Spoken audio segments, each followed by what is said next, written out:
مولانا سره د پښتون ملاقات او د وزیرستان ځوانانو لخوا پنجاب ته د غازو پیل ویجاړولو اشر.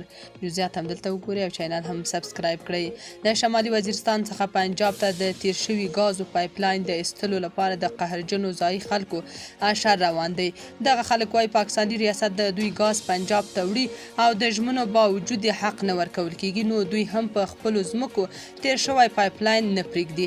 بلخوا پښتون د 11 د اکتوبر د جرګې لپاره مول مولانا فضل الرحمن سره لیدلي. د پښتون ژغورنې غورځنګ مشر منظور پښتون وایي د اکتوبر په 11مه د پښتنو قومي جرګې لپاره د پاکستان جمعیت علما اسلام له مشر مولانا فضل الرحمن سره مشورتي ناسته کړې.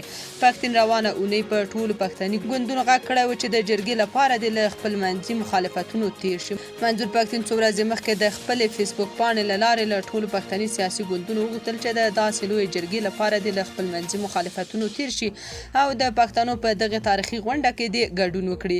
شانونکي وایي منظور پښتون غواړي په ټول هغه تش په نوم پښتنو مشرانو خپل غاړې خلاصې کړي چې تل ځان د پښتنو د حقوقو وکیلان بولي، خو چې وخت راشي بیا د پوځ ترڅنګ ودرېږي.